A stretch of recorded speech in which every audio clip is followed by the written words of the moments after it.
ചെന്നായ്ക്കളുടെ ഇടയിലേക്ക് ചെമ്മരിയാടുകളെ എന്ന പോലെ ഞാൻ നിങ്ങളെ അയക്കുകയാണ്. ചെന്നെത്തിപ്പെടുന്നത് ചെന്നായ്ക്കളുടെ ഇടയിലാണെങ്കിലും നിന്റെ വ്യക്തിത്വം നഷ്ടപ്പെടാതെ കാത്തു സൂക്ഷിക്കണം. എവിടെയൊക്കെ പോയാലും നാം ഏത് ജീവിത സാഹചര്യത്തിലായാലും നമ്മുടെ ഐഡൻറ്റിറ്റി അത് ക്രിസ്തുവിൻ്റെ അനുയായികൾ എന്നതാണ്. മത്തായിയുടെ സുവിശേഷത്തിലെ ഏറ്റവും പ്രധാനപ്പെട്ട ഒരു വിഷയം സ്വർഗരാജ്യമാണ്. ആ സ്വർഗരാജ്യം പ്രഘോഷിക്കുക എന്നത് ഇന്നത്തെ കാലഘട്ടത്തിൽ വലിയൊരു വെല്ലുവിളിയാണ്. കഴിഞ്ഞിടയ്ക്ക് കേട്ടൊരു കൊട്ടേഷൻ ഇങ്ങനെയാണ്: നിങ്ങളിലേക്ക് അടുക്കുന്നവരെല്ലാം നിങ്ങളുടെ സ്നേഹം ആഗ്രഹിക്കുന്നവരാണെന്ന് വിചാരിക്കരുത്.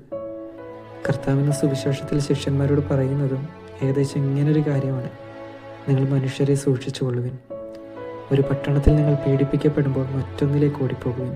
പരാജയങ്ങളും വെല്ലുവിളികളുമുള്ള ഈ കാലഘട്ടത്തിൽ കർത്താവിൻ്റെ സുവിശേഷം പ്രഘോഷിക്കുവാനായിട്ട് നമ്മളെല്ലാവരും കടപ്പെട്ടിരിക്കുന്നു. ദൈവം നമ്മളെ അനുഗ്രഹിക്കട്ടെ.